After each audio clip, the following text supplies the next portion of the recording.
Hello, everybody, and welcome to this episode of Carversations. However, this episode of Carversations is not in a car. I'm not driving, and I have a very special guest today, Jery Mckinney. And today we're going to talk about a bunch of really cool things. He is a he actually we went to the same church and had a bunch of similar upbringings and kind of went through very similar paths of learning and breaking down what we used to know. So I'm excited to get into a lot of things. He also has been a clothing designer and is has been working on designing specific fabrics that are a higher frequency and something that's much better for the body. So everybody, welcome Jerry. Thanks for having me, man. Excited to talk with you today. Yeah. So you wanna excuse me. You wanna give us a little rundown on who you are and what you do? For sure. So I've had kind of a weird path through life, a little bit different. We were talking earlier about like how my parents met at the same church that your parents met at. And we initially connected because I was ordering a piece from you. I was like, oh, I should talk to him about this clothing thing that I'm working on. So a lot of my background has been involved in fashion and theology and kind of this weird route through each of them.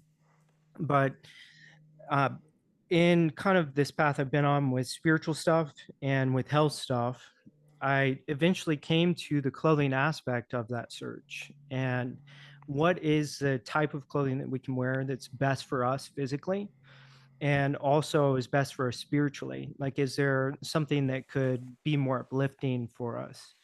And so that's where I ended up discovering this woman, Heidi Yellen, and she had done these studies testing the different frequencies of fabric and found that linen and wool were at a 5,000 in frequency, whereas an organic cotton, organic hemp, whatever kind of organic fiber that was not linen or wool, the best it would be at is a 100, which, according to her papers, a human body, a resting state, would be at 100.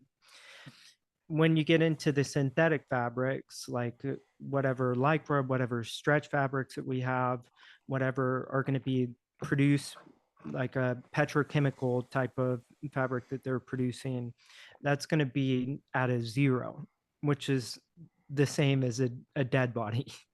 No And fun. so then the question becomes, are our bodies tuning to the fabrics that we're wearing, and are they having an impact in kind of an interaction or an interchange with our body?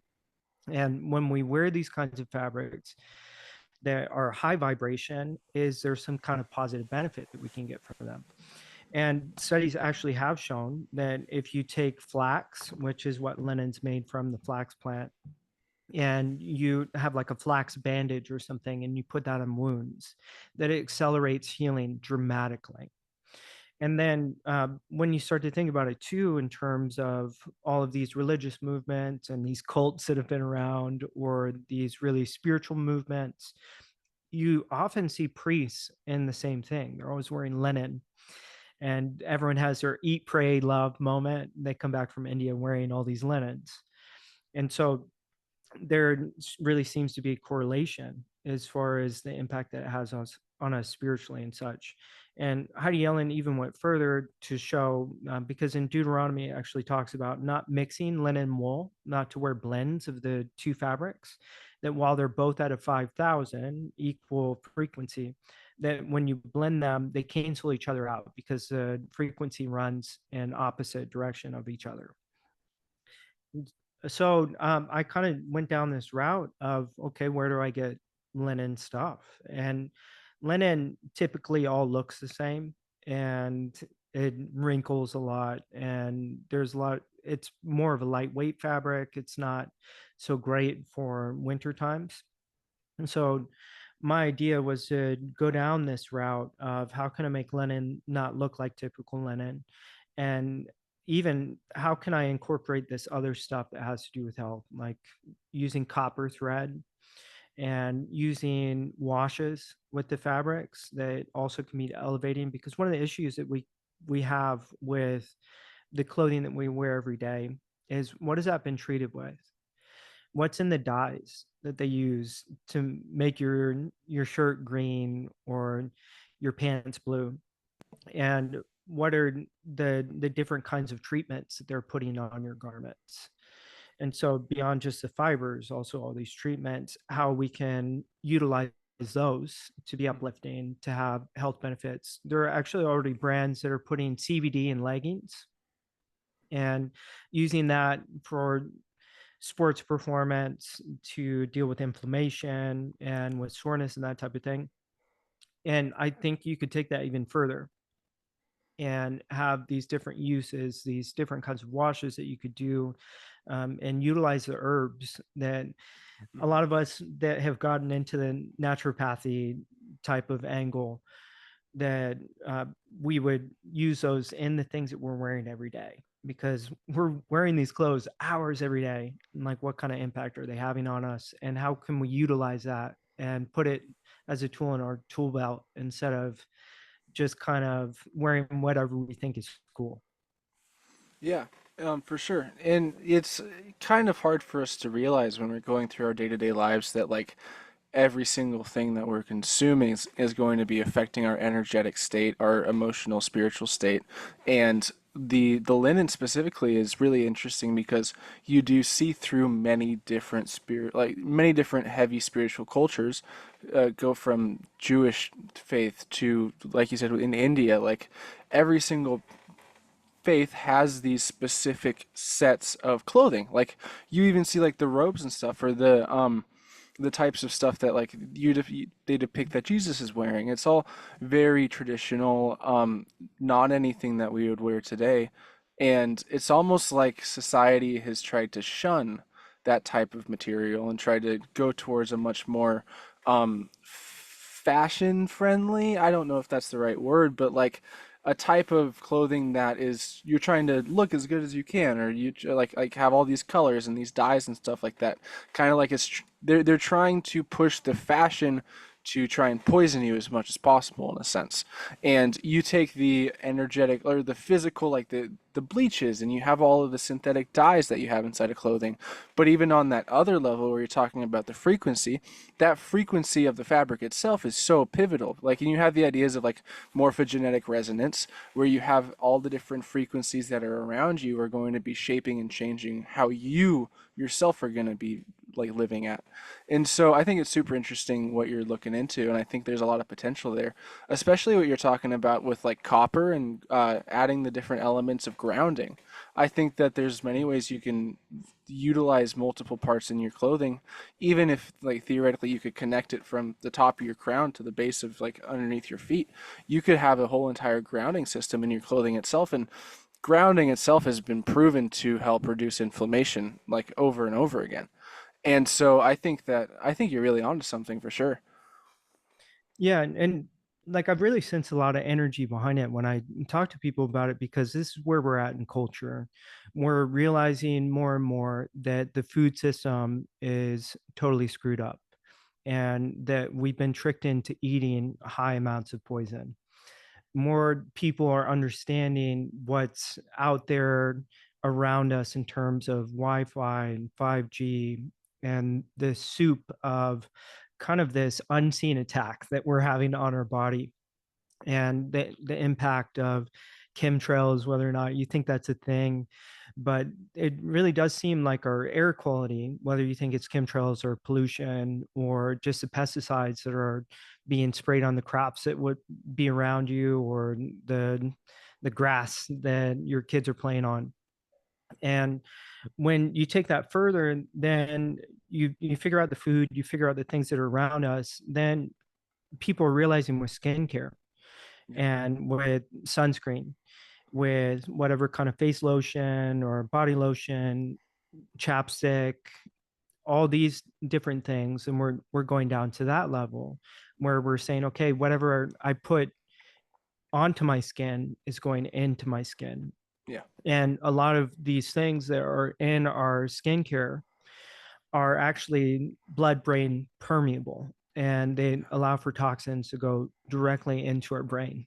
And Yeah. what we find over and over again with these different kinds of chemicals that are put out there, I think one of the chief examples is fluoride. Fluoride, what it really does is makes us dumber. And it turns out Dr. Strangelove was really on to something like that. That rant in Dr. Strangelove really holds some weight. Hmm. And it used to be that you sounded like a schizophrenic homeless person if you went on about this stuff. But as we continue down this path of waking up, I think this is the next frontier, is to say, what are we putting onto our body, and like what are we living within, because we're changing the environment around us.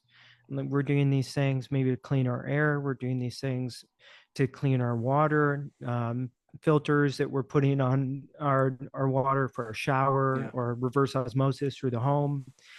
And we're being really careful about the things that we eat, because we realize that as you walk through the grocery store, like why are we using so much red 40?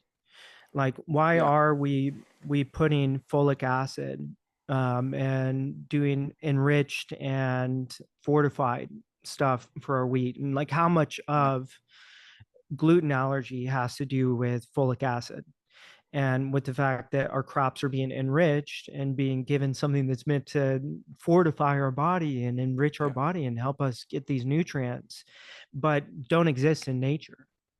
Because when you have folate versus folic acid, folate is something that exists in nature and our body's able to consume.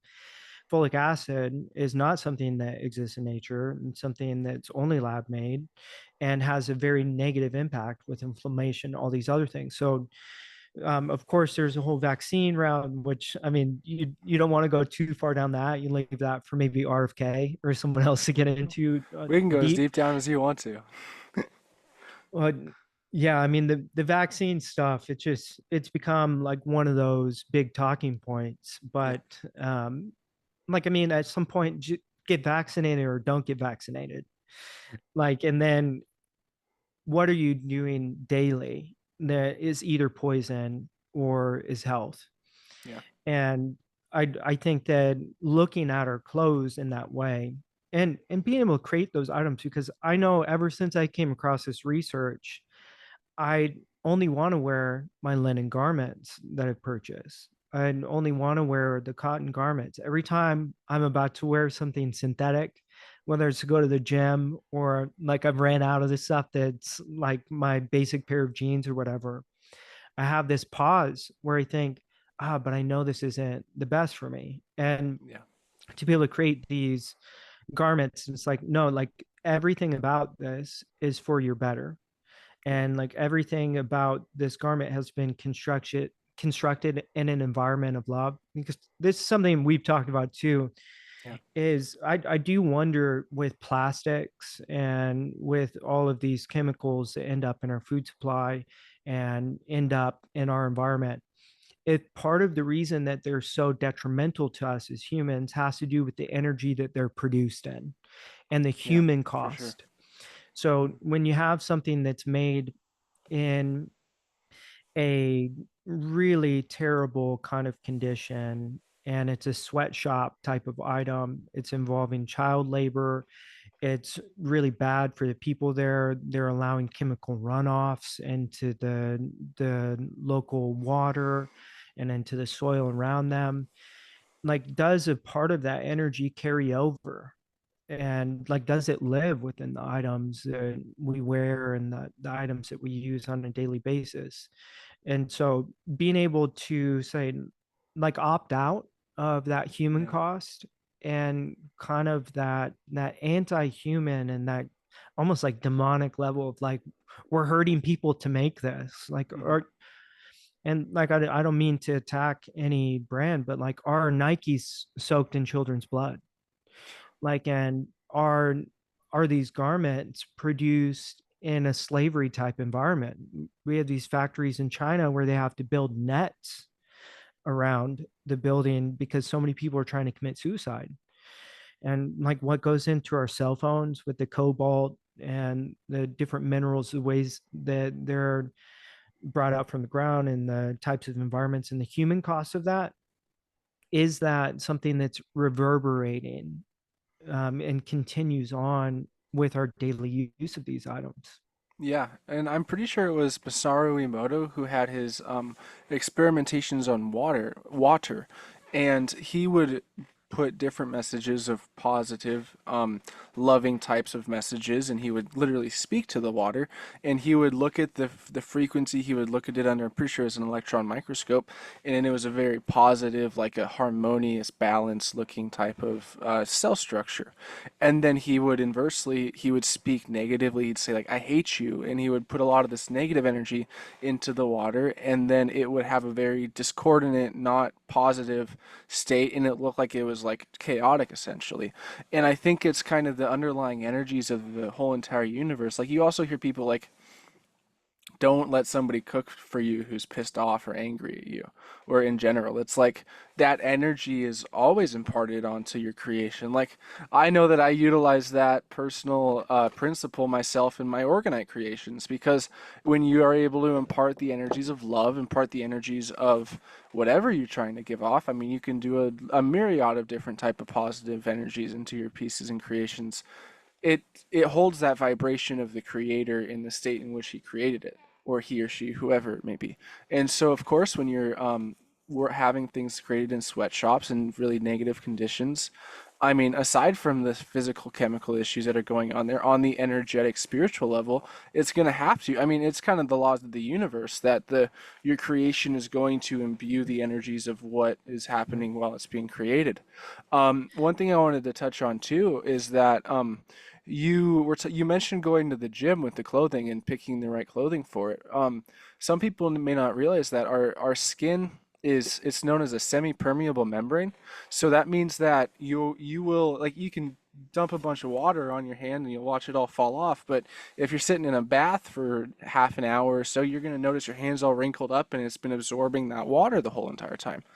That's because our skin is constantly absorbing a certain amount of the material that we put into it. And so when you are starting to sweat, especially when you're in the gym, stuff like that, you're in high intensity environments, that opens up those pores even more. So you're also going to have the bleaching and like the leaching of the different plastics and the different dyes that are going to be Mhm. coming into your body. And you see all of these different skin issues and cancers that have been developing in the last 50, 60 years that didn't even really exist 100 years ago. And we have to look at multiple different factors because there's never really one solution or answer to things. It's always a multidimensional step process. However, you do have to look at the fact that we are also in creating all of these synthetic materials. We're utilizing all of these dyes that are created artificially, and they're not going to be something that is has the intention of trying to do good for the people, because they're trying to cut their margins as much as they possibly can. Personally, in my opinion, I feel like all of this is kind of intentional as well at the very top of the top, but they also just create things that are able to be mass produced, and this mass production is going to be on the energetic side. You're going to have the energies of the kids in the sweatshops who are miserable and don't want to create it, but you also have the energies of like the physical, the dyes leaching into your body system. And I think it's kind of ridiculous that we're having all of these issues with these cancers and these different issues, these different skin issues. And then you even look on the even further than that, it's not going to be just in your skin, because once it gets through your skin, it's going to pass into your bloodstream. Your bloodstream is going to affect your heart, your lungs, your brain. Everything is going to be all one Right. flowing system. So it's all the opposite of a symbiotic relationship at that point. It's something that's going to Mhm. mutually be hurting everything. When and a couple of things I want to talk on there. One, when you're talking about the water and the experience with the water, there have been all these papers written now about water having memory. And really, I think that so much more around us has memory than we realize. And there are even locations that have memory. And I think that that explains a lot of the ghost Yeah. phenomena. Is it's like energy gets trapped there, and there's like a memory or some kind of shadow or some kind of version of that energy that remains there. And so then, yeah, you ask, What about the memory of the shirt you're wearing right now? What does it remember as far as its construction? What kind of energy does it continue to hold? And we have seen this with inanimate objects where you're around something, you feel darkness, or you're around something and you feel positivity. I remember hearing a story about a pastor who was like traveling through Latin America, and they had met with some witch doctor that had like some kind of come to Jesus experience. And after that, they asked for him to come over and check through the house and figure out like what might be wrong or off and things to get rid of. And at one point, he came into a bookshelf and said, "What about that picture of that owl?" And right when he said that, that picture jumped off the shelf and into his hands, like it moved on its own accord. And I think we've all experienced like lesser versions of that, where maybe it's even like a place where you walk in and you feel the darkness. And that could be related to however it's touching on your subconscious and memories that you personally have of that type of smell or that kind of environment. But when you start to see certain places that are just known to be haunted, or there's like evil that's been done there and you can like sense it, and like people were murdered or something terrible was done in this place. So with the jeans that we're wearing, the shoes that we're wearing, is there a very minuscule even amount of that memory that's living on through these kinds of items that is having some kind of impact on us? Yeah, I think that there's definitely not even a chance. I think it's almost a fact at this point. Like you have like there's a bunch of different places that in museums that have these dolls that are haunted, and like there are these children that had them and they were going through very traumatic experiences growing up, and the energy's imparted onto it. And then there's people that, oh no, I've been cursed by looking at this doll or whatever it is, and it's like something that is very intangible but repeatable at the same time, over and over and over again. And you like, I think that it has to be more than just water, because everything is kind of created in the same consciousness. Like everything has the Hmm. same source in a sense. Like it's just, I mean, at the base of it, different waveforms and frequencies that are vibrating at different levels. And if you affect that vibration of that level of state, then it's going to have a continuing impact on it. And like me in the metaphysical community, when I was doing a lot of research into crystals, there were a bunch of people who were talking about how like there's quite a few different fear mongering stories that I don't necessarily agree with, but apparently there were these types of like witches and like people with not necessarily, I'm not saying all witches have negative intentions, but because even a lot of the quote unquote witchcraft in the early days was a lot of medicinal herbal type remedies that people were just trying to help people with. But there are certain people that are accessing more darker forms of this type of energy that we're trying to access. But these people apparently would walk into these crystal stores and imbue their negative energies onto all of the pieces. And for whatever reason, I don't know, but there's the thing that in a lot of crystals, if you purchase a crystal, a lot of people say is like you need to clear it and cleanse the stone. You need to allow it to regenerate the light inside of it, like kind of just like I talk about all the time with like your orgone energy and your state and the emotional blockages inside of you. You have to have that same idea of the blockages. And I think it could still be emotional because everything is conscious to a level that we don't necessarily understand. So I think that also would apply to clothing itself. Like you have people who Hmm. talk about spoon bending and people who talk about everything being conscious to a certain extent. And so like just like a tree or a plant, they've also done research on plants being able to perceive emotion, and they'll grow better if they have positive vibrations and energies attached to it, or if they have negative, they can even die. Like even aside from the fact that it's in the ground and it's still living, like everything's created from living material in a sense, and if it's not, it still has a certain level of consciousness to it. So I think that just how we're able to affect each other in a positive or negative way, you can affect a piece of clothing or literally anything. I think you could affect your car, your computer if you For sure. chose to.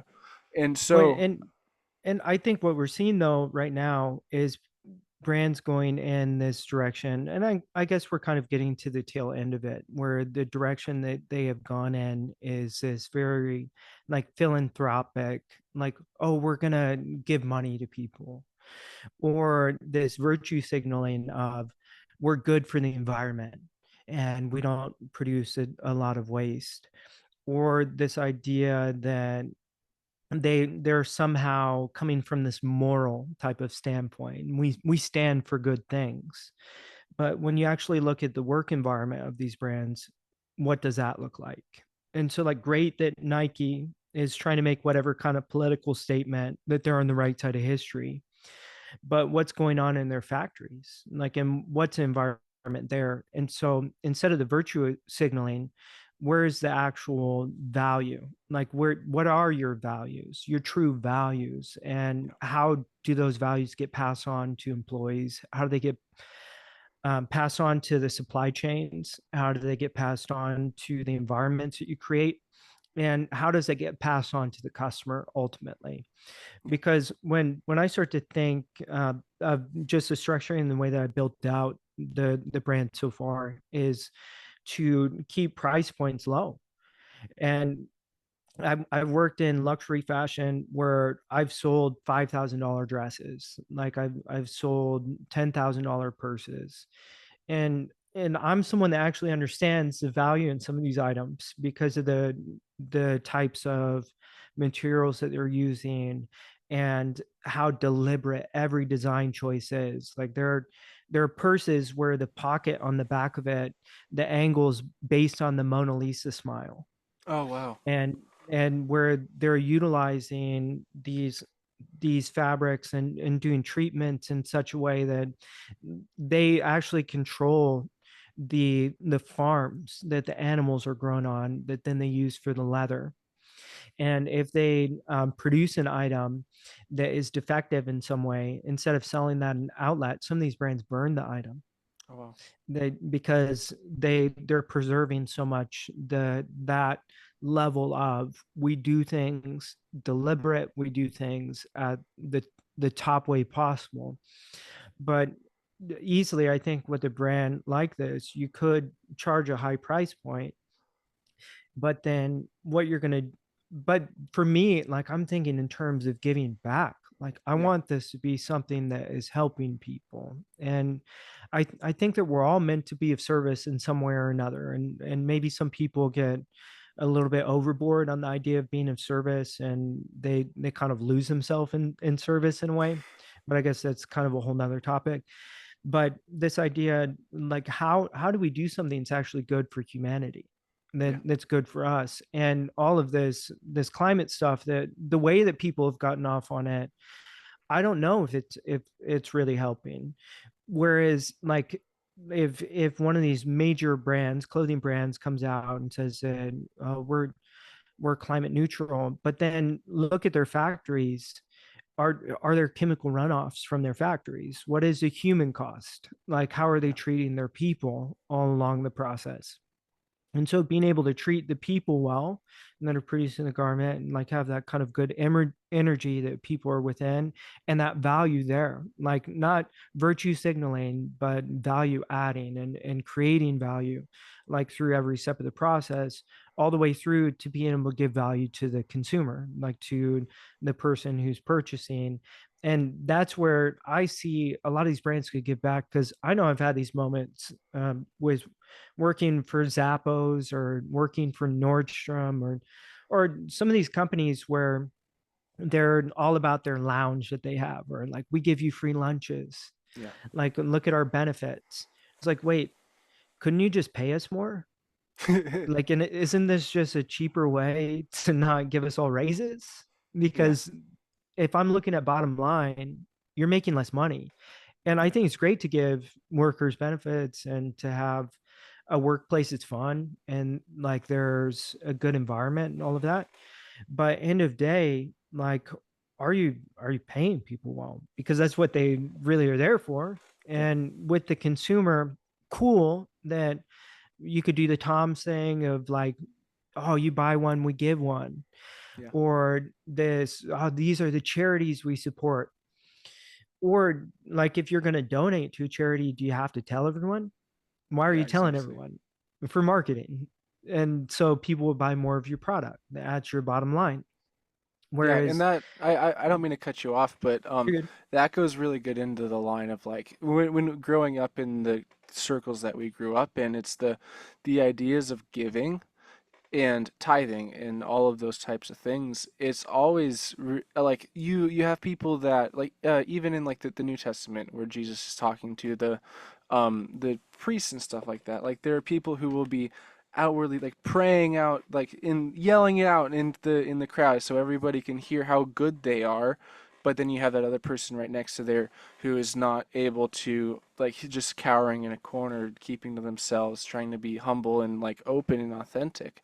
And you also have people like there's another story, and I'm pretty sure it's in the New Testament, but I could be very wrong, where there's this guy who he gives like the equivalent nowadays of thousands and thousands and thousands of dollars, and he's like outwardly giving it out and saying, "I'm so happy to do this." But then there's this one lady who is like a single mother or whatever who walks into the temple and gives like a single shekel or penny or whatever it is, and they're like, I think it was Jesus. It's like this lady who gave all that she had, even though it wasn't much, is going to be blessed much more in the heavenly realms, A, because of her humility, and B, because it was given out of a grateful, thankful heart.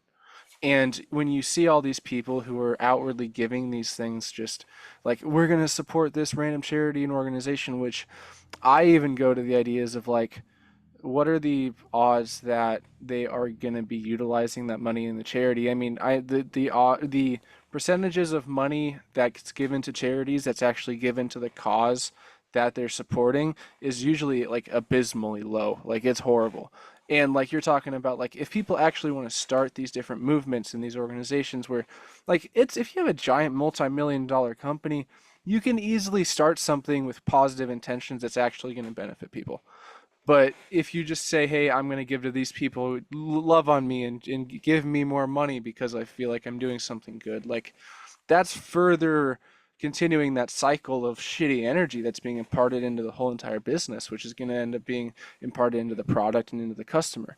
So I like I myself with what I make with my Organite pieces, like there are people who will sell stuff for 4 or 5 times more than I'll sell them for, and it's like I'm trying to help people as much as I can. I'm trying to provide people a service and a product that is going to benefit people. And I feel like if I were to even sell it for twice as much or whatever it is, um, if I am doing it out of a desire to profit out of it, that is imparting that selfish energy into my pieces, into what my customer receives. It's going to have that energy of, oh, this is all for profit. I don't make things for profit. I try. I mean, I still have to survive. Like that's like I'm trying to get my bottom line, but like besides that, like you want to try and be as positive and uplifting to people as possible, Right. and sucking the money out of them is not. Well, and like really, I don't think there is a massive issue with profit and to go out and to make money. One of the things that maybe this is weird to get into, but if you look at the book of Acts, Christianity was communist.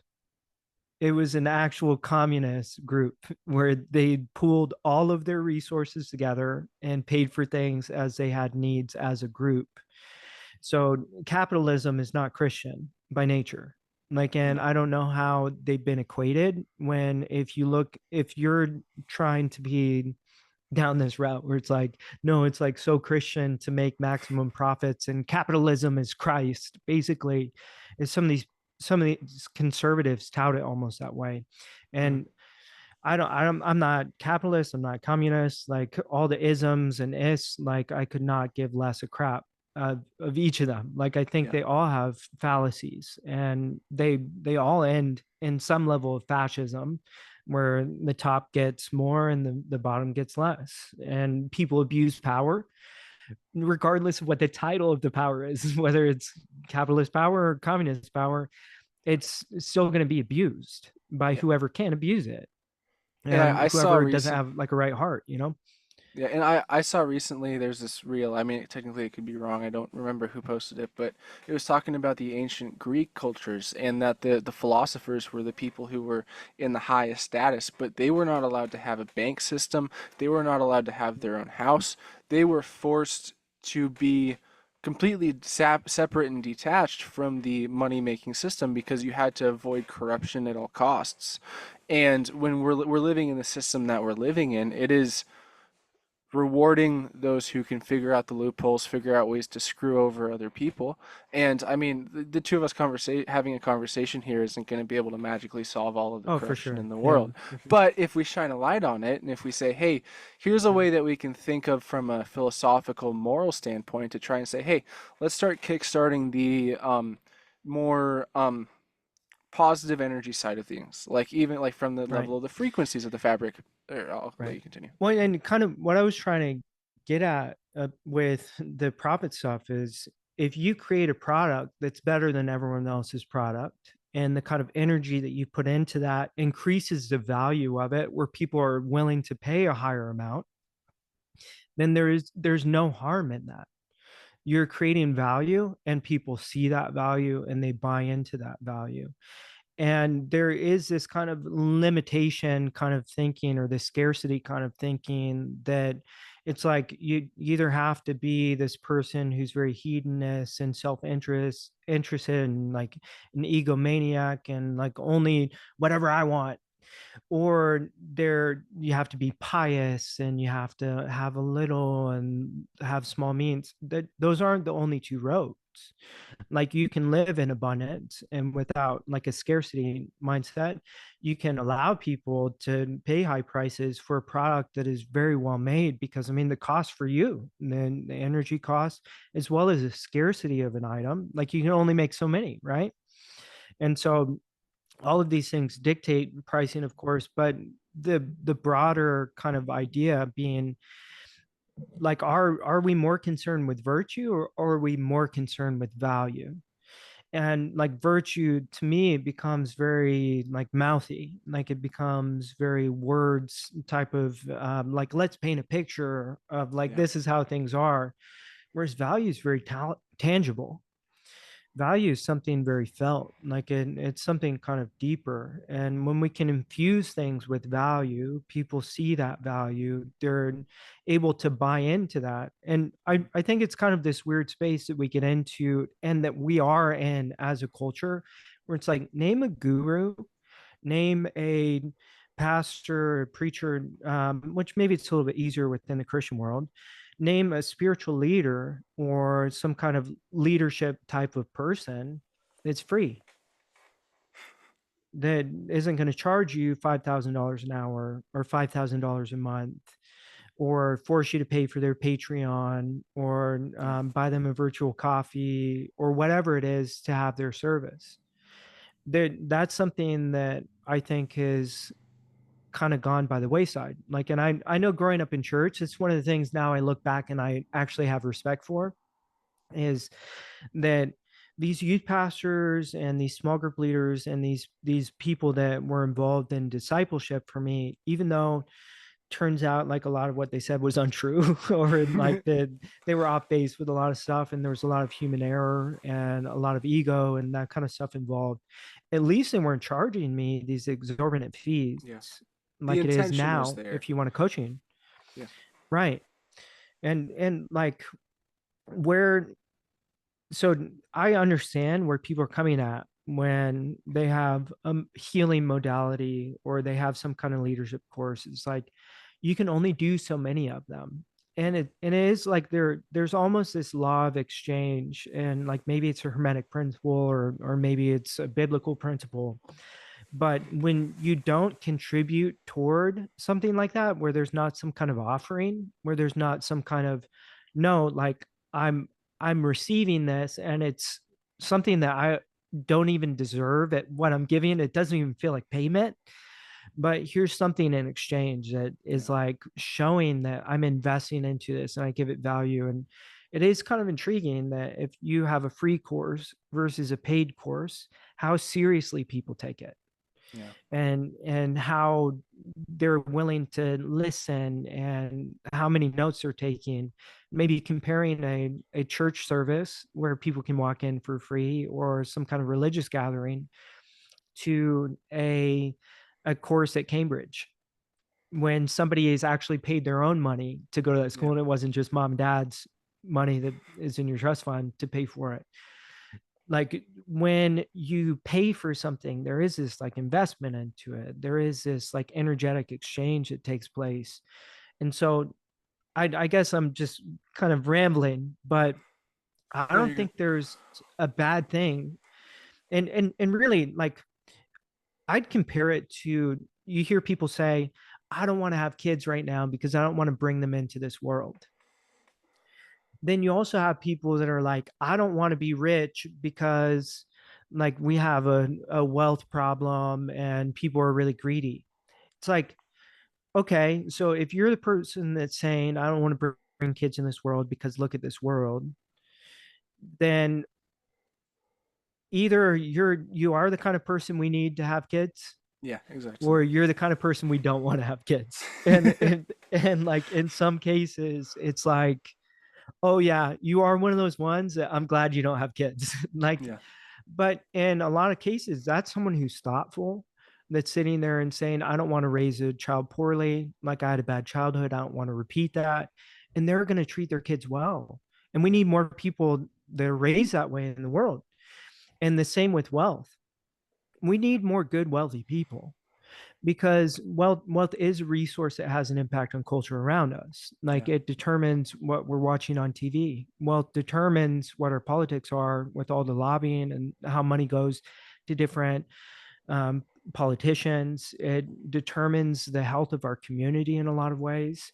And like the amount of things that you can do that are humanitarian that are helping people without money kind of diminish. Like Yeah, for you sure. need money to like feed people, you need money for outreach. And so like I think there is a middle path like on it where it's not Yeah. greed, it's not like I'm going to charge crazy fees because I can, like I'm going to charge the highest price, but where it's like, no, I want to give value. This is about value, this is about exchange Yeah. of value. And that's where I really like the ideas of manifestation where they come in because you have the ideas of like and it's really hard when you look at like the ideas of like The Secret, the book that came out, and it's like giving a very baseline idea of what manifesting is. But you are trying to generate whatever it so may be in your life. It can be wealth, it can be a relationship, it can be this or that, it can be peace, whatever. It's about the belief that you can do it, and then putting the energy towards making it happen, and then the universe, God, everything will kind of fall in line to help support you in that process. Unfortunately, there's a lot of people in this world right now that understand those principles without the positive intentions to it.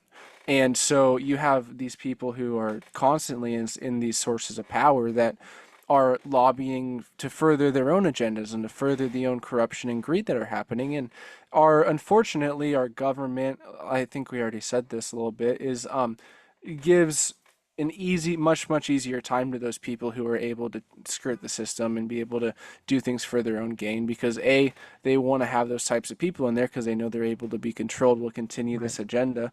But also it's just continuing this cycle of corruption, this cycle of not caring about the consciousness of humanity and other people around you. So I think that's a really good point that you said Yeah. about Well, how, it's like hard for a bad system to do good because you're fighting against like something so massive that's been on a faulty foundation, that like evil's at its core, yeah, and like every area of government being infiltrated at some level or another by some kind of blackmail or yeah, whatever it is. It's hard for that system to do good, not just because the whole system is against it, but also because these people have not practiced it. Like what you practice becomes easier, and like what your nature is also becomes easier. And I look at someone, because I live here in California, like a Gavin Newsom. yeah, It's like this guy's trying to do good, like he's trying to get out there and act like he's dealing with the homelessness problem. And he looks dumb. Like he looks so imbecilic trying to like clean up trash and like help the area. And it's like even when they're trying for the sake of polls to fix a problem, they can't fix it because Yeah. they aren't versed in the goodness. Yeah. They aren't versed in the practice of good, and what comes to them so naturally is doing evil, is doing messed up, twisted, effed up things. And then for within these kind of systems to be able to do good is like a unique challenge, Yeah. like especially for these kinds of individuals. And that also brings us back to the ideas that we are talking about with the businesses and with all of the creations is like the energies of the creator at the time that ends up creating it is going to have the energy imparted onto the whole entire system. Mm, But unfortunately, in this case, we're talking about our whole entire government system. And in turn, the creation, in a sense, is a different systems like the CIA, let's say, or the different branches, offshoots of the government, but also, in a sense, the citizens themselves are more or less a creation of the government in the social, cultural aspects of it. And so you have right. these people who are in control of creating these things, are at the reins of it, which honestly, in my opinion, all it takes is you allowing yourself to say, I'm not going to be controlled by you anymore, and then you start to break away from the system.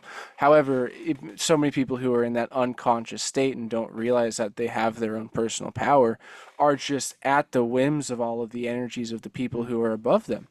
And so I it's going to take a lot. But I know that there's a lot of people that are waking up to this on multiple different levels. right. You have people who are getting into the conspiracy aspect of it. You have people who are opening their eyes. I know a lot of people who are like even like mainstream Christians or like a bunch of other things that are starting to look around and say, "Oh, this is a little more complicated about than I thought it was. I may not have been 100% right," in allowing themselves to have Right. that humility to say, "I'm going to start to grow and become a better contribution to everything around me." So I think that like with our businesses that we were talking about, with how we lead each other, how we affect our customers is going to be intricately tied to how we run our political system, our government, and also how the creator or not the creators, but the politicians and everything are going to be able to show their true colors. Really, you're talking about Gavin Newsom, how he's trying to clean up the streets, but he looks like a complete idiot because he doesn't know what he's doing. I That's why I think that the media is trying to so heavily suppress, but also the people themselves are beginning to be so much more open to someone like a Robert Kennedy Jr., for example, someone who I'm personally a very big fan of. I've listened to hundreds of hours of him talk, and I can't really say that there's a thing that I disagree with on a moral, spiritual, any type of standpoint, really, political standpoint. Like these people, I feel like you can like say the universe or just the people in general or God is starting to begin to allow to have these certain levels of reach, and the people are beginning to wake up to the fact that we need to start changing things from the not from the ground up. Well, we do need to change it from the ground up with us as a civilization, but then from a level of who's in power and control, if we continue to elect the same people that are going to continue to have all of these lobbyists and even darker things than that in their pockets, also kind of holding on to these energies, like I don't want to get too political with this because I like to stay away from that as much as I can, but like neither of the two parties and the people who are at the heads of those parties I would support or agree with on a moral standpoint at all. Like both sides of the political spectrum, they have their issues.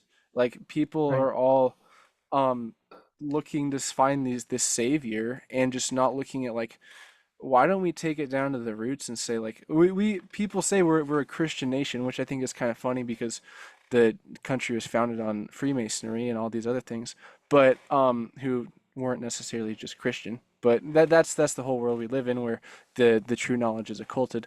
But Well, and yeah, if we really were a Christian nation, we'd be communist, because like that is the book of Acts, right? And like our biggest thing would be for feeding orphans and widows. Like we'd be the most humanitarian, like concerned about the weakest among us. And so yeah, like I don't think people realize that. Like Christianity is communist. and like of course not Nazi communist, Yeah, yeah, but like it is a communal religion. Like that's what it's rooted in. And like I'd love to be proven wrong on that. Like find a way to twist the New Testament into some kind of capitalist concept or three branches of government or whatever it is. yeah, But I think it's impossible to understand the world right now. It's absolutely impossible to understand it if you ignore demons, yeah, if you ignore that we've been ran by a satanic cult of pedophiles. Like yeah. that's just what it is. And like more and more evidence points in that direction. And I think that we're experiencing a groundswell of people. I don't know what to call it because like all these terms have now sounded so dumb, like waking up, because then it Yeah. sounds too much like woke, which is like the opposite of what it is. But people coming to these realizations, like the accessibility of information, as well as people saying like no, absolutely not, like not on my watch, like and realizing that, I think, because I'm not like a total depravity kind of person, I'm not like this, the sin nature kind of concept doesn't fully Hmm. make sense to me, Yeah. because like I've met plenty of Christians that have no goodness in them, Yeah. and plenty of people that aren't Christians that have tons of goodness in them. Which I'm And not. Please continue, but it's the yeah, intention is what really matters with that. It's your energy that you're giving off. But yeah, yeah, I which the agree. the church doesn't acknowledge, but that's really what was intended. Right. But what I see in the world is that there's no going back, and there's no stopping it. Like this is an unstoppable force, and we're going to find out whether or not all of the hurting of children and like all of this other stuff, whether or not it's an immovable object, Mm, or if we can remove this. yeah. And like I think that we're in one of the best positions in world history to actually systematically come against human trafficking and the shadow side of slavery, because Yeah. yeah, like there's all these years that we can mark as far as abolishing this type of slavery, or this person that led that kind of movement, but slavery's always existed in the shadows. And this idea of controlling others, that is what the demonic force is.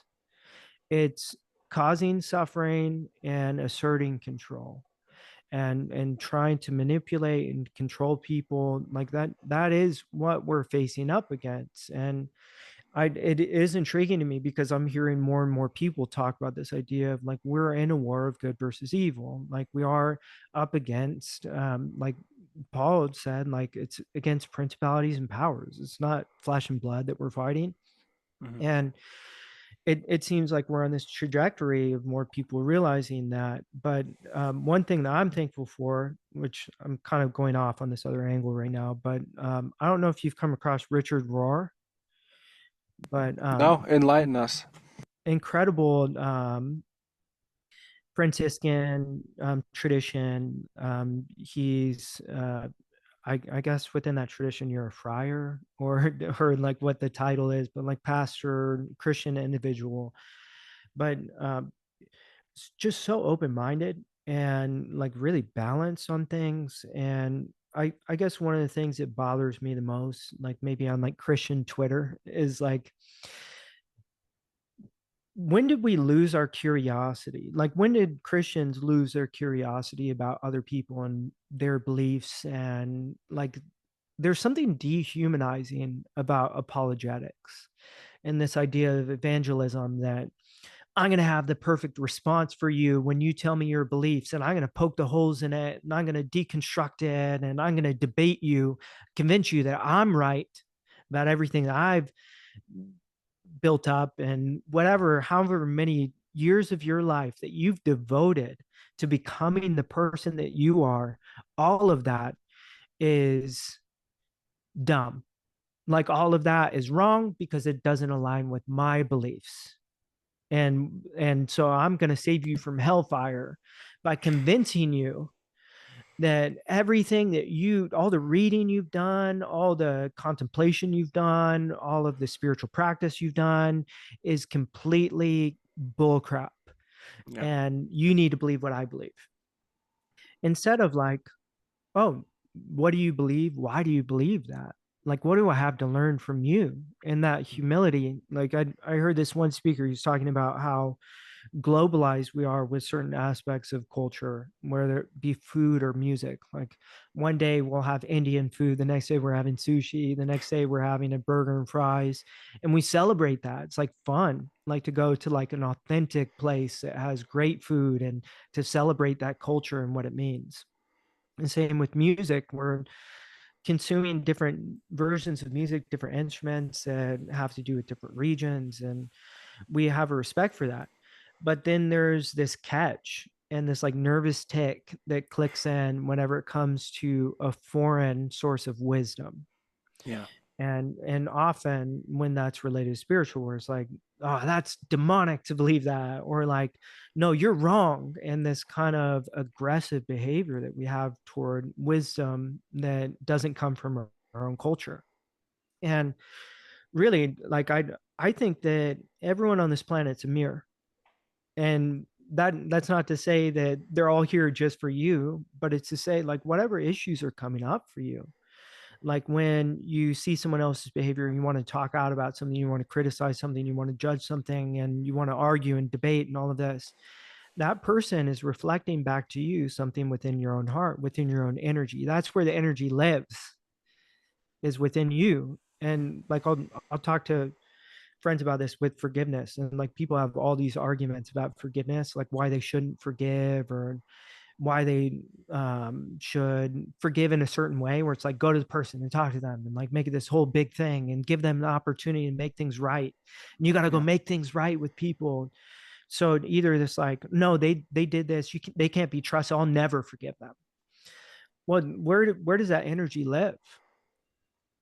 Then that energy is not living with them, that energy is living with Yeah. you. Yeah. Like, and in general, like when we're getting frustrated about something and we're dealing with unforgiveness, like recognizing that energy lives here. Yeah. And like how do I deal with that energy? Like how do we deal with energy in general on the personal level? Yeah. And yeah, they're bringing something out of you. They're not causing something within yourself.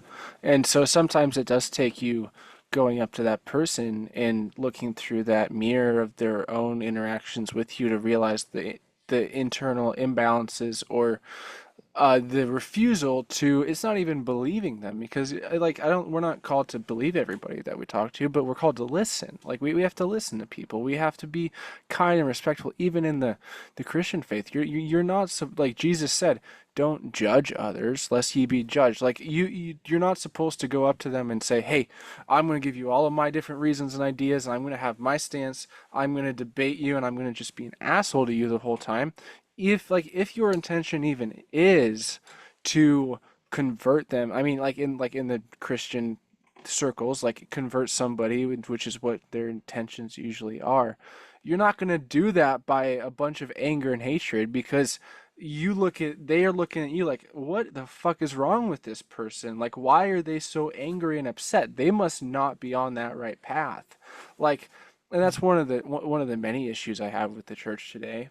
I also have many things I love about it, but there's a lot of things that are like I have an issue with. Like, there's so many things that Jesus specifically speaks about in the New Testament that is just totally inverted, and essentially the opposite is done in everyday talks and stuff like that. And so I think the more we can do compare and contrasts with people and say, hey, here's the stuff that I've looked at, here's the stuff that I've spent my whole entire life looking into. If even if Christians were to start to do that with other different religious beliefs, they would Mm-hmm. realize, if they don't have that judgment immediately that comes on, and the stonewalling of saying, hey, I'm just going to tell you all of my stuff, not going to listen to you. If they instead say, hey, if you want to listen to some of this stuff, I'll explain a little bit of this stuff to you, but I also want to listen to you, hear you out. They would realize that there's so many more connections and so much more in common than we give it credit for. I mean, I'm under the Mm-hmm. belief that most of these ancient religions and wisdom traditions kind of stem from essentially the same source. Sure. And they, Mhm. they branched out and they turned into different things, and through the different cultural ideas and different traumatic experiences that they had led them into certain specific directions. But I think that coming into this, you can say this new Aquarian age or this new era of knowledge and enlightenment that people are beginning to become aware of, it's gonna need a coming together of all different cultures, just like you were talking about Mm. how like we acknowledge and appreciate the food that they have, maybe the clothes that they wear and the different music that they listen to, but that none of that really matter. That's an outward just expression of your different, like your the colors of like not like physical colors, but like the colors of your personality. But going way deeper than that, like what's in your heart, like Mm. we're just trying to shove ourselves out there as much as possible without taking that Sure. comparative looking into them. When and I can be vulnerable in that one of the biggest mirrors for me, like that exposes something or brings something out of me or whatever it is when like I see most Christians, like or like I want to like jump on that and be Yeah, like, yeah, okay, so you want to push people into your belief system, but what is your belief system based on? Well, it's based on the Bible. yeah, Well, how do you get your interpretation of the Bible? Well, because I have the right interpretation, because I listen to the right people and I'm part of the yeah. right denomination, whatever it is. Okay, well, like maybe you have a really individual and deep studied version of it, but I probably read the Bible more than you. I probably read it through cover to cover 20 times around there. Well, So there's a lot of pastors that have read it more than me, but I went through Bible college first time when I was 14 years old, wow, like going to seminary courses. I was a theology of or I was a theology professor and teaching classes in my 20s. And like it'd be hard to win like a Bible battle with me kind of deal. And so sometimes when I see Bible bashers, I'm like, well, what version of the Bible are you even drawing from? And what can you tell me about that Bible and how it was created?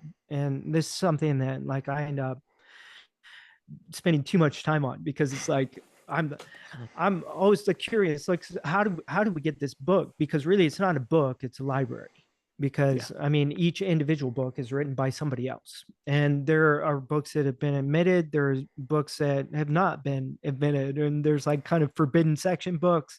yeah, There's the saucy book of like Song of Solomon that's maybe in the adult section of the Bible or whatever. yeah, And we don't talk about that much.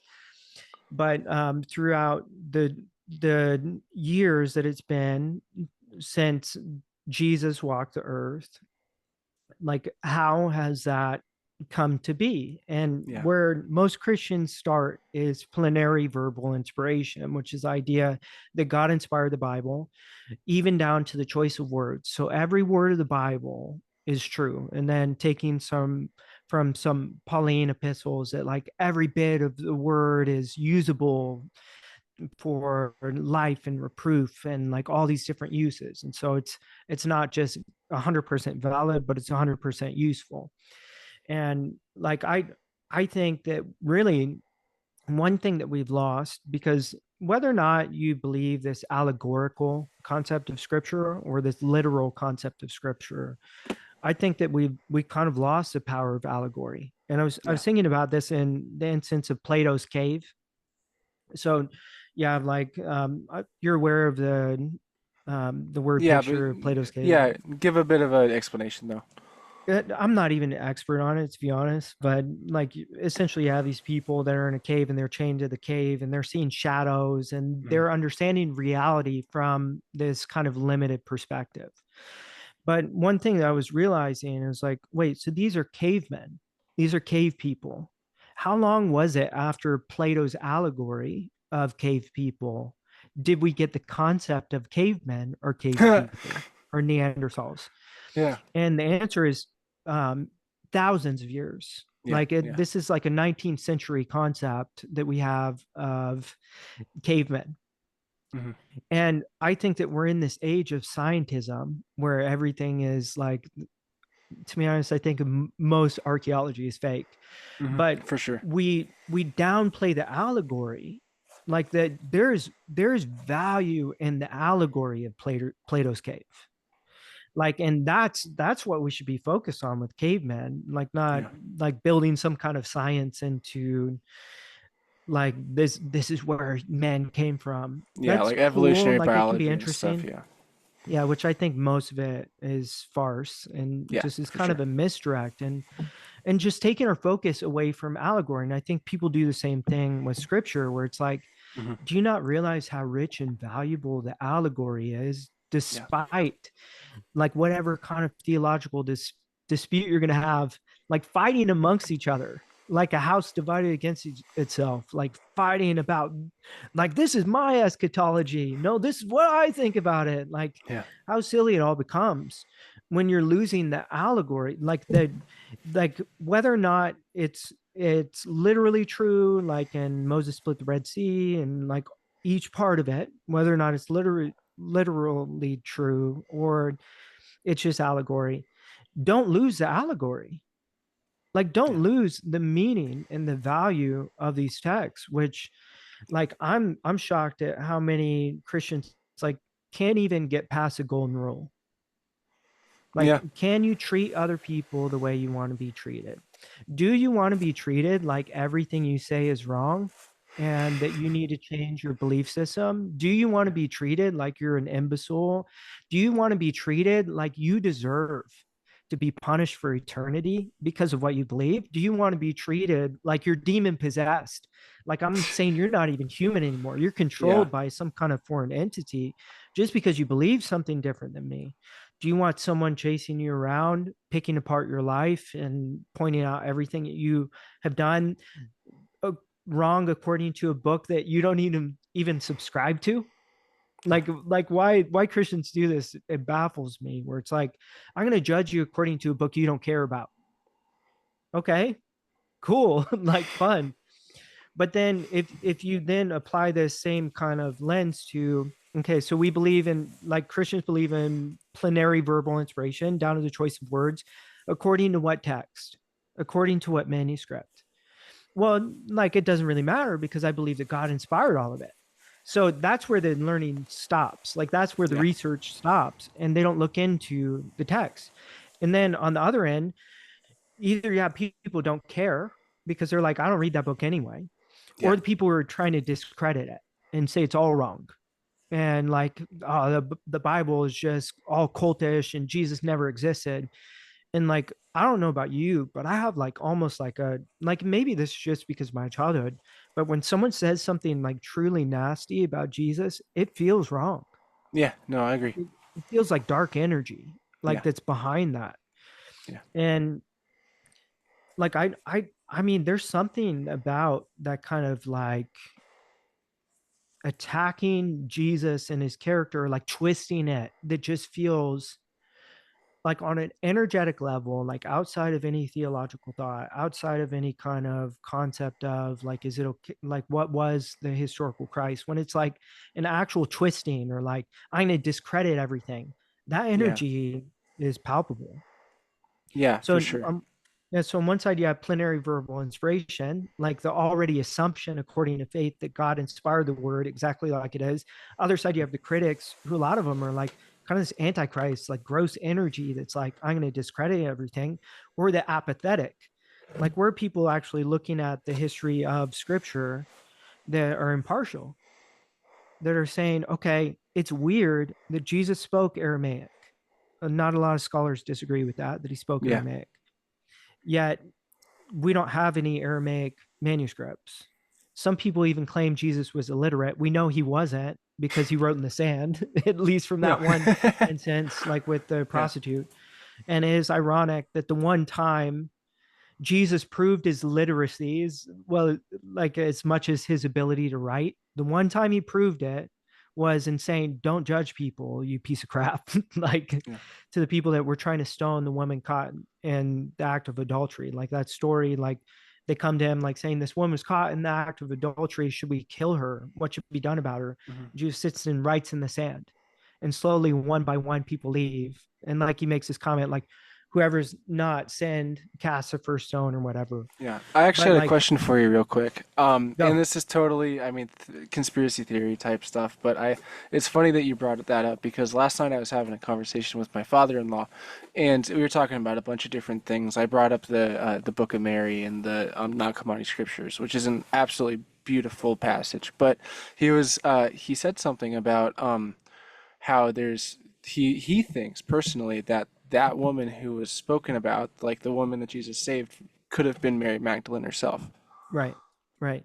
Yeah, so there are theologians that think that, like, that think it could have been. And really, I think that the stories and the backstories that we get are so convoluted because Yeah, as much as Christians want to make the four gospels fit together perfectly, there are these oddities that like you have to be pretty smart and know a lot of church history or yeah, like have a lot of good excuses for the gospels in order to fit together some of the things that kind of make each of them different.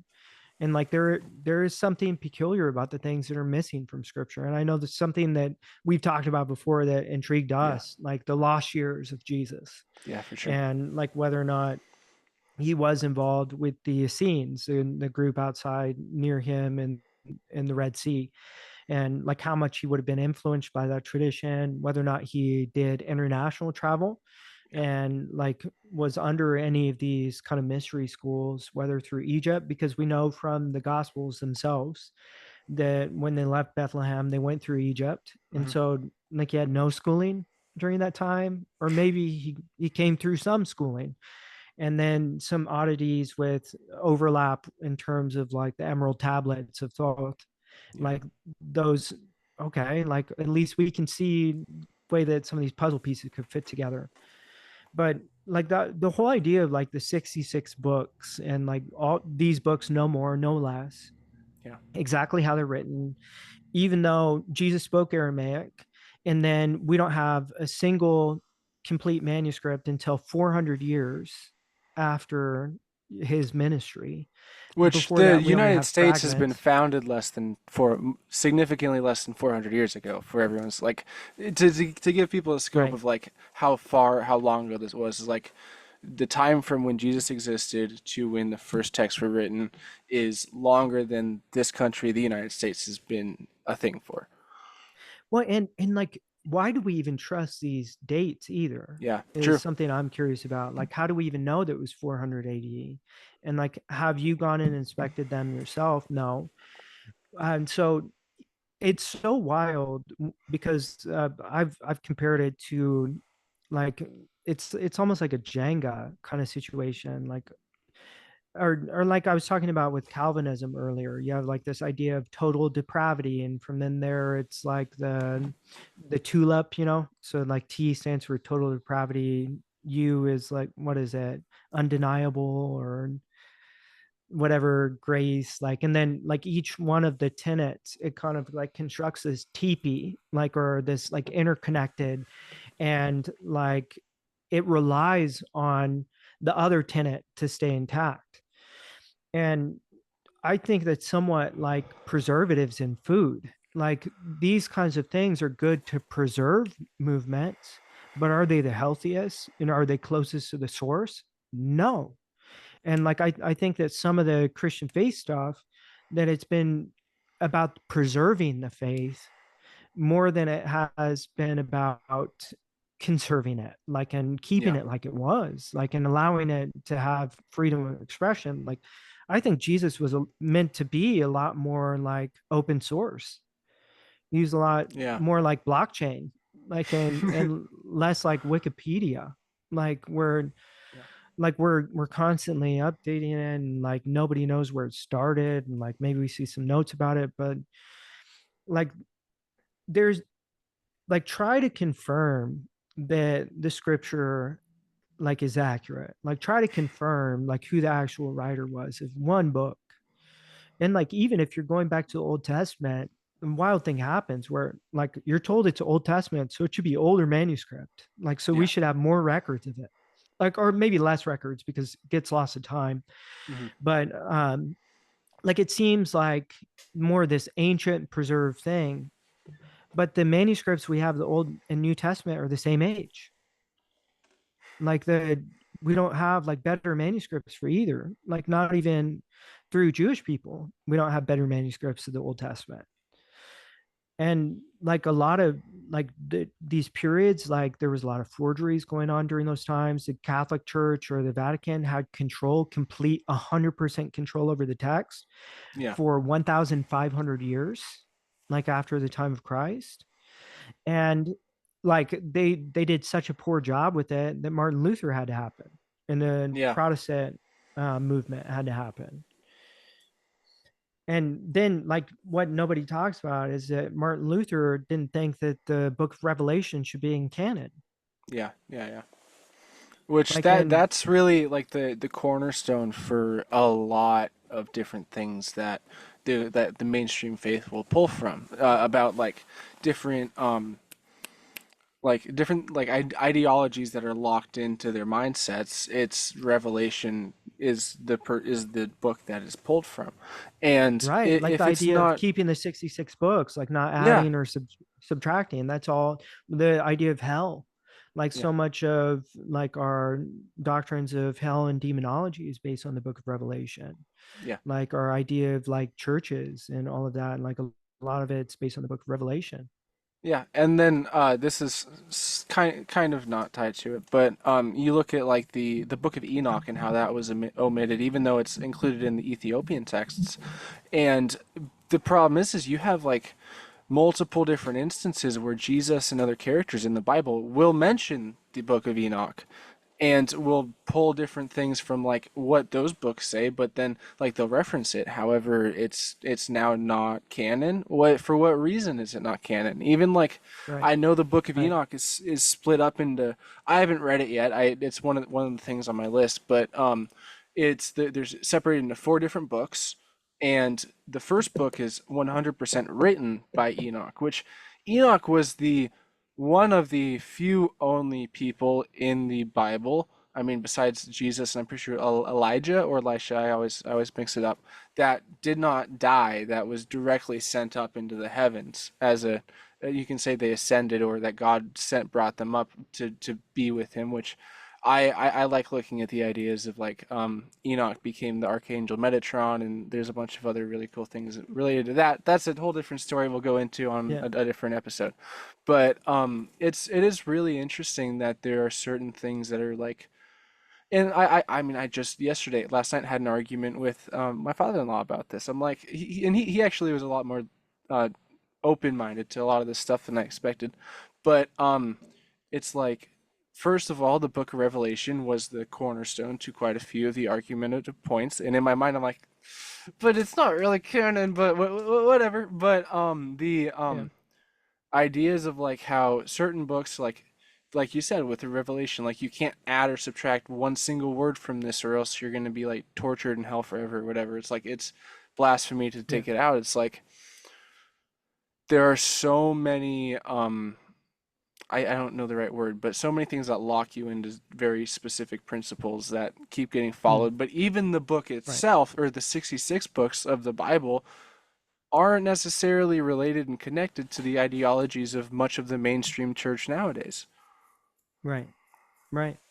One and so much as Christian tradition, right? Yeah, And so you have added to the 66 books the way we've always done it, or the things that we believe through the like in the in between of each of these things, like even the modern concept of hell. There's not a lot of biblical theology about it, like yeah, very, a very lot little. of it, yeah. And then because like once you start to question the books, like as far as like should there be 66, should there be more, like are we allowed to question it, then the next thing for me was like, why do I trust Paul? Because Mm. Pauline theology is so much different than Christ.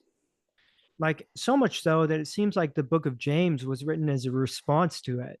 Like Yeah, you tell me about your faith, I'll show you my faith by my works. yeah. Like kind of idea that comes through in James. Kind of reeks of But psyop. yeah, yeah, it kind of does feel that Yeah, way. But like how do we even know about Paul? How do we even know about Jesus outside of the text? And like some really weird things happen when you actually look at Josephus. And Josephus, it's the same kind of thing where people are like, oh, we have these manuscripts of the Bible that date back to like year 100 AD. And it's like, oh, let's see it. And it's like Yeah. two lines. Like, and it's like, that's not a manuscript, that's a fragment. Like, Yeah. that's not the same. Where show me the oldest manuscript, and then the years just keep going and going and going, and then it's more Vatican, and it's like, oh, so we have the Latin Vulgate. Oh, okay, so you're telling me it was in Aramaic originally that Jesus spoke, and then the people who wrote it down in Greek, and then from the Greek, then people put it into Latin, and that's the best version that we have now Yeah. is the Latin Vulgate and like this version of the manuscript. But then like, yeah, you'll have these other texts. It's like, okay, yeah, that one's a little bit better. But then why does no one want to talk about the Dead Sea Scrolls? Yeah, for Like, how sure. many Christians read the Dead Sea Scrolls? None. Like, practically zero. Yeah. Like, to get a Christian interested in the Dead Sea Scrolls is like telling them that, I don't know, like they need to like do Well, something it's they just don't want to there's do. They don't want to do it. there's so much fear behind it. I Yeah. know that one of the biggest things that I remember growing up is there was this radio show that I used to listen to all the time, absolutely all the time. And it was called Adventures in Odyssey from this Oh yeah. thing called Focus on the Yeah, I'm an Family. OG with Adventures in Odyssey too. Yeah. Yeah, I listened to every single episode, and there was this specific storyline where the main guy, his name's John Avery Whitaker, he Oh yeah. goes to the Dead Sea, and he goes to Yep. the specific area, and there's a bunch of fear behind it where they're like, oh, I don't know if Jesus existed, if these texts prove that Jesus didn't exist, this, and Yeah. that. And then it goes on a big lineage of like talking about how, oh, they weren't real and this and that and whatever, and they didn't exist actually.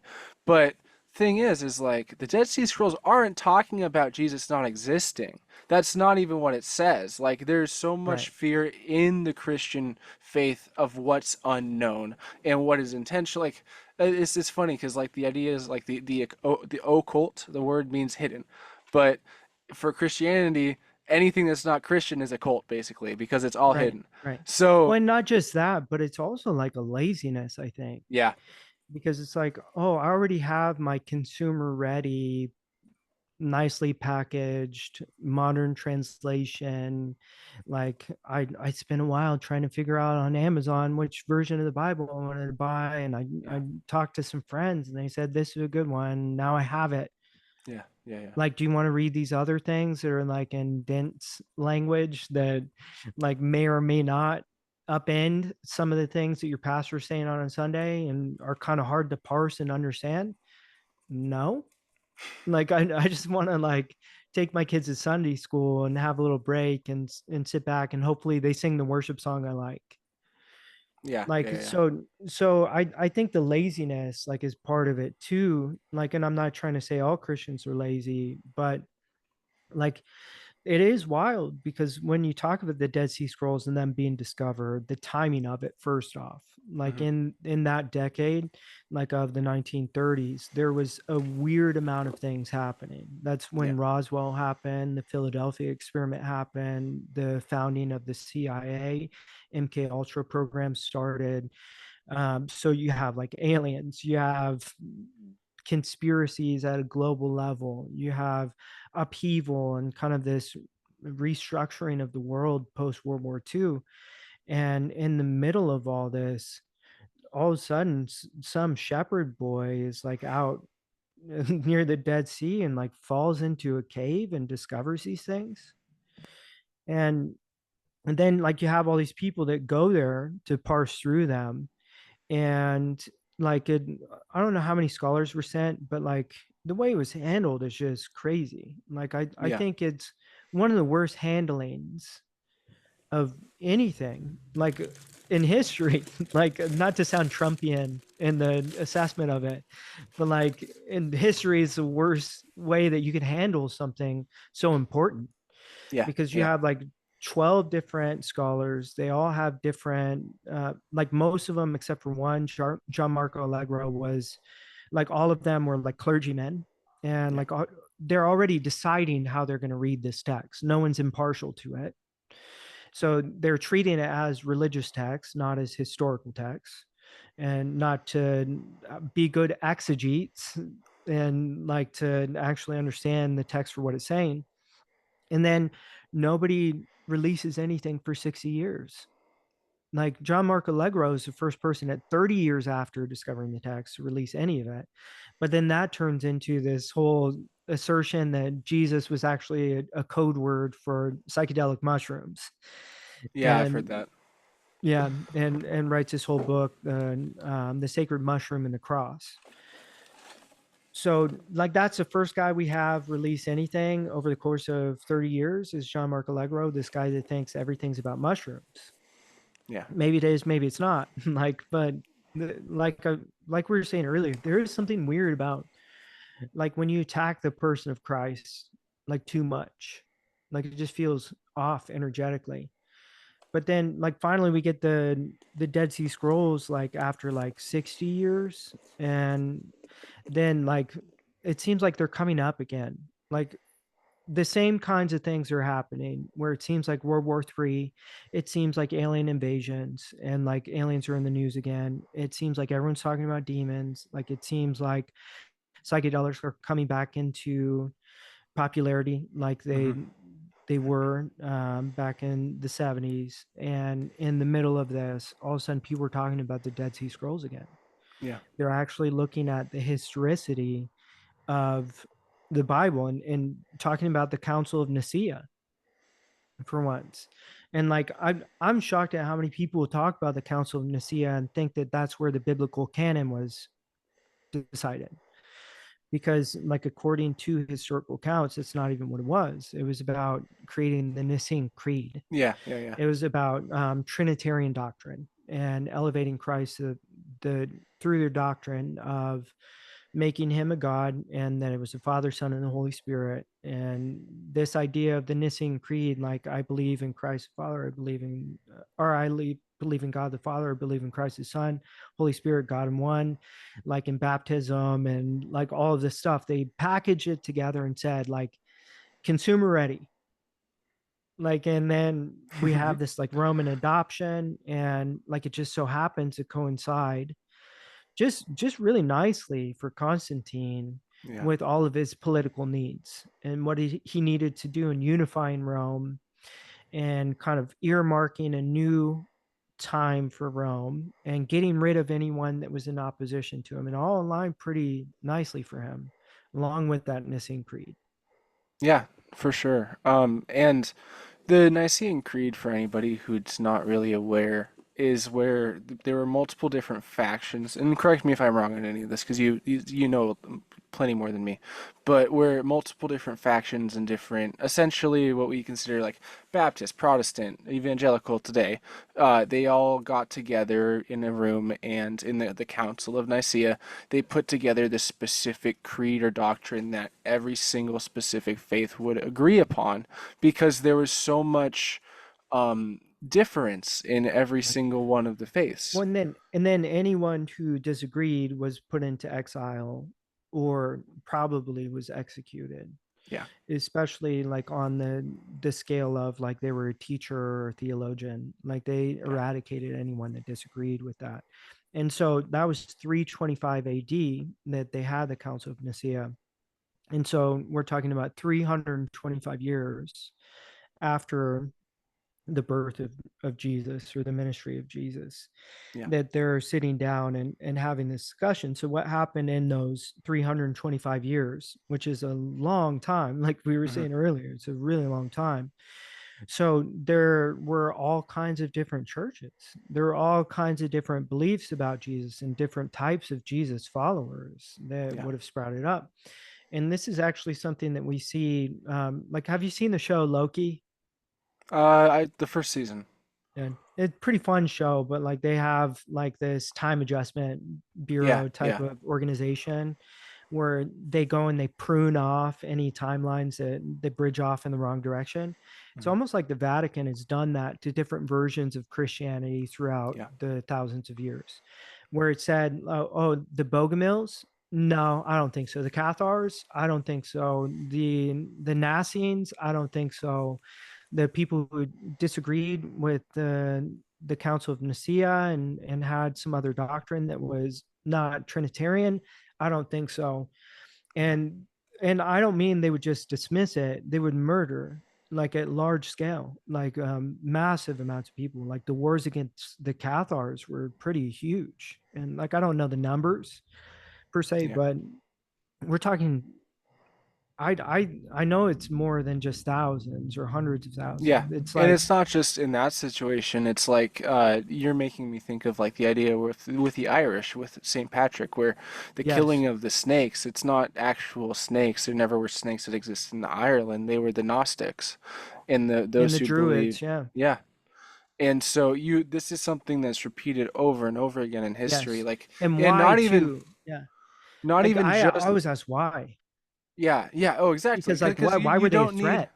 you don't need Because like dissenting opinions are going to be major issues. And even like you look at different, not even just with alternative Christian faiths, like you have the, why am I blanking on this? Like the Crusades, where you had them going all the right, way through multiple different faiths and cultures and coming into the hmm Americas and just massacring large amounts of people because they didn't believe the same way. Like, there's a lot of people yeah, that even say that like the ideas of the human sacrifice that have been going on was just a psyop and cover up for people to not want to be able to look at the actual religious text and like, or not yeah, even the or text, the because witchcraft kind of stuff yeah, yeah, too. Like it, yeah, like I mean, it's one of the smartest ways to. So what you do is you eradicate something first, yeah, and like you have some kind of made up excuse, but then you can turn around and make any number of excuses of why you got rid of them yeah, and paint their doctrine as being whatever you want.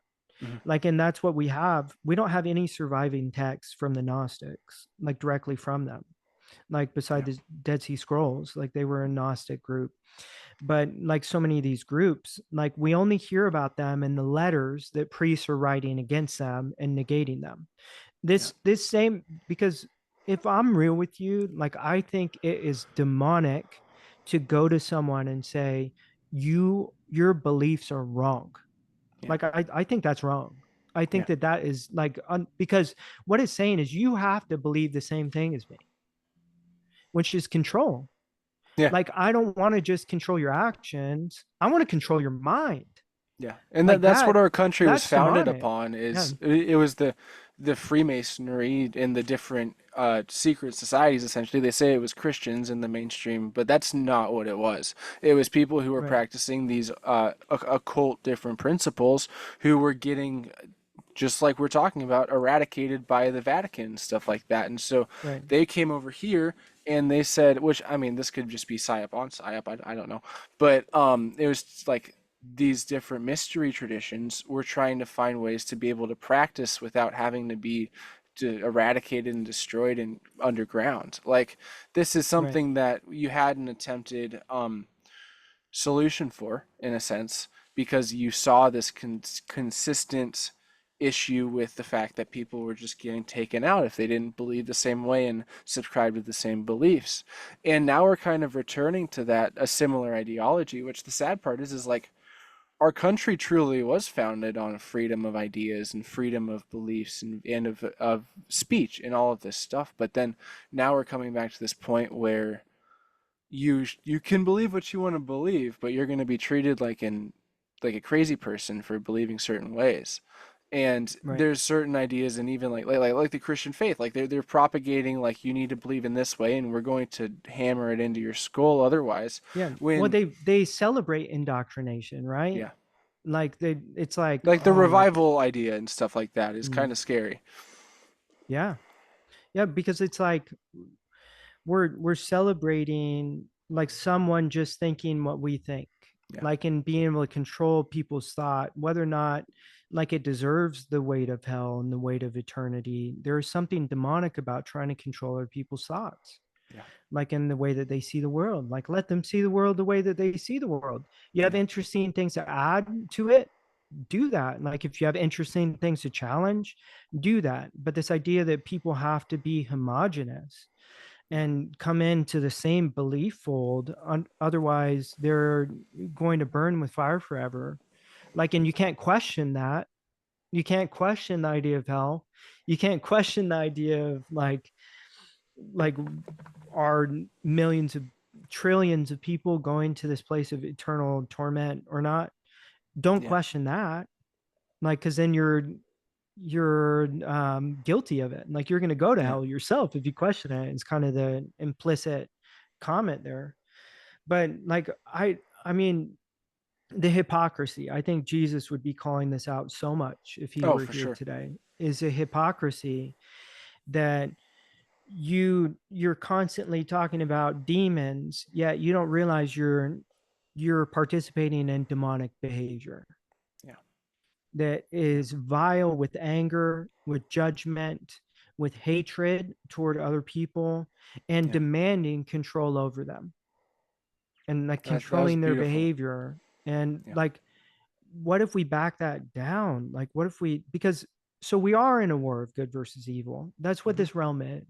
Yeah. Like, and but like Richard Rohr, what I was trying to get to with him is he talks about non-dualism. And like, yeah, we're in a dualistic world, but there isn't just black or white, there's also gray. Yeah. And there is this kind of like idea of like, I don't want to be at war. I don't know about you, Yeah. but Yeah. I don't want to be in war. Yeah. Like I don't For I don't sure. want to fight any war. I don't want to be at war with Ukraine. I don't want to be at war with Israel. Yeah. I don't want to be at war with my neighbor. Yeah. I don't want to be at war in general. Or with Like, yourself, and even. well, and that's the thing. I think that when we get into this idea of we're in a war of good versus evil, it takes external work on a stuff and it puts it inside of you. Yeah. Yeah. And then that's what eating of the tree of the knowledge of good and evil could be likened to, is you've taken this idea and you've internalized that combat, that that dichotomy, and like now you're playing the game now of good versus evil. Is that Yeah. really the game you want to play? Like where everything you're doing in life, you're looking at this, is this good or is this evil?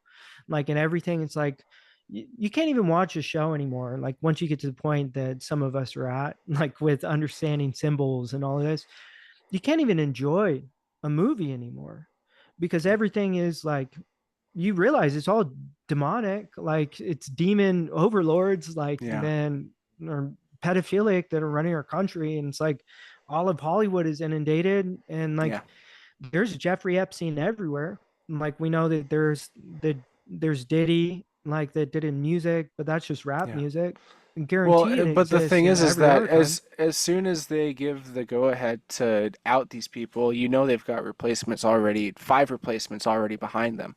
Like it's not like Right. you take one Right. person and you put them up on the cross and say, "Oh, you're the horrible person." That's just they have a placeholder. That's the person that's taking all the blame for it when they're just beginning to continue this cycle. And there's this Right. one quick analogy that I thought of actually last week or so. I wanted to bring up about the idea of duality and non-duality. It's like people always talk about the pendulum and the shift from one side to the other. Well, what happens when you consciously take your hand and take it and bring it to the pendulum to stop the force? It creates that center of balance in the middle.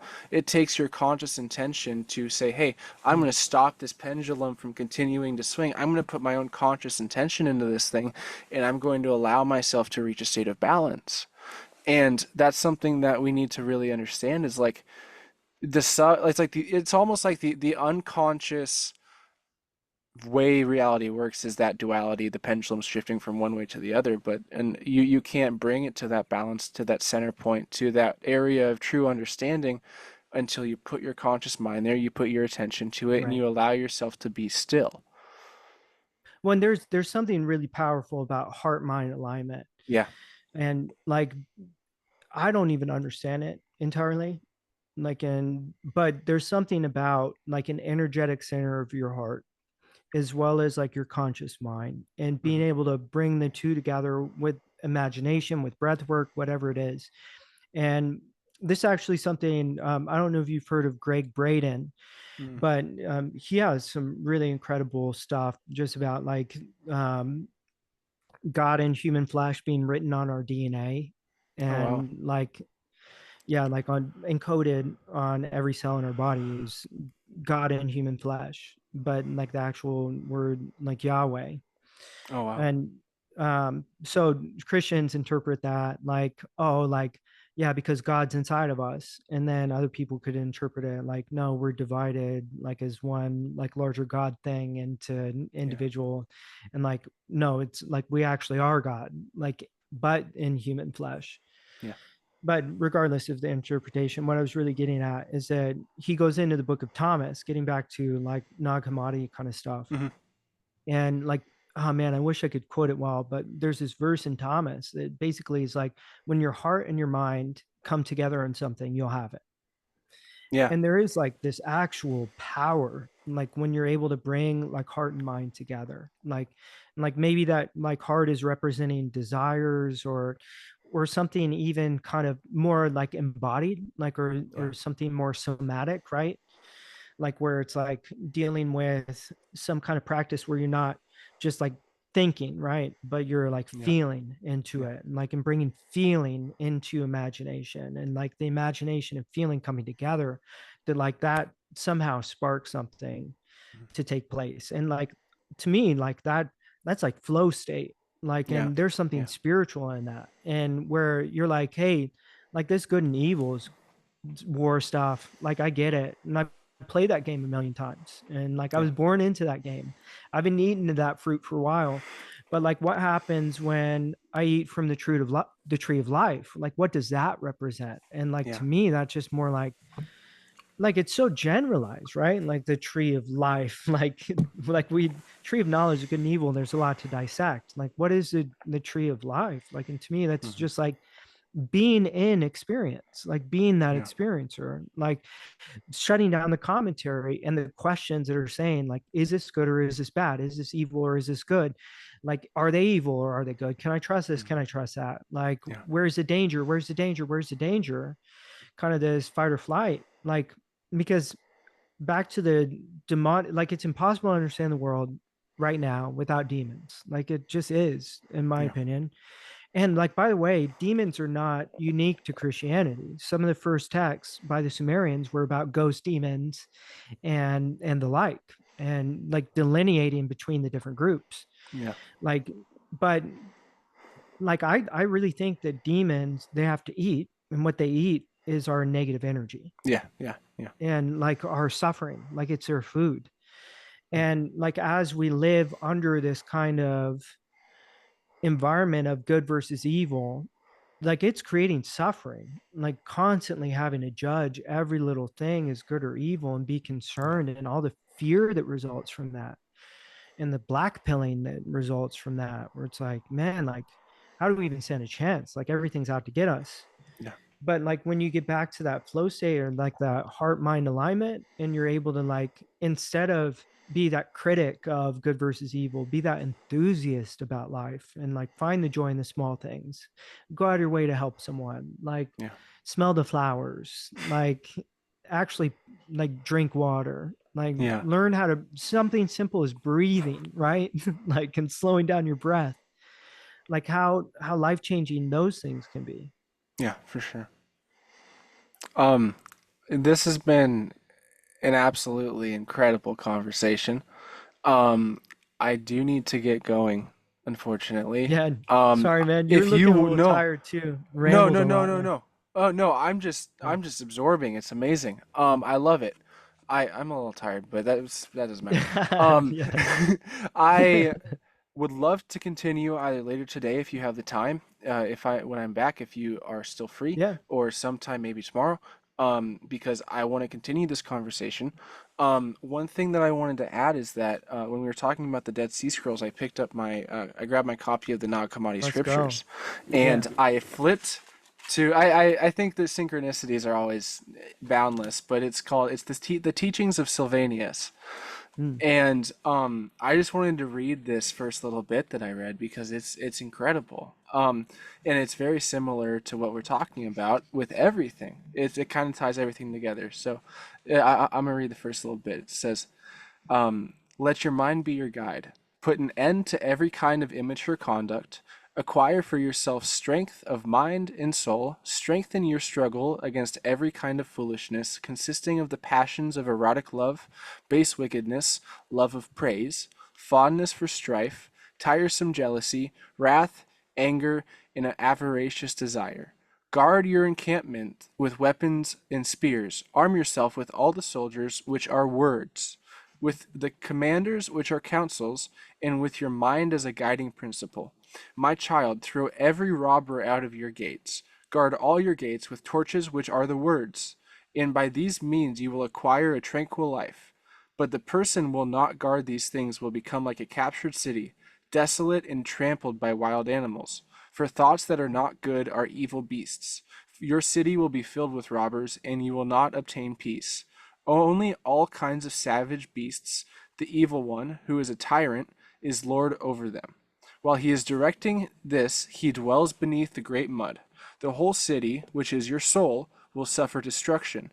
Remove yourself from all these things, O wretched soul. Bring your guide and your teacher. The mind is the guide, and reason is the teacher. They will bring you out of the dangers of destruction. That's powerful. I know. That's that sounds like it should be canon right there. I know. It's Like amazing. That was maybe it's like incredible. a little too like personal responsibility for canon, or Yeah, like actually self-improvement. Like yeah, it seems for like some sure. of that gets lost out of canon.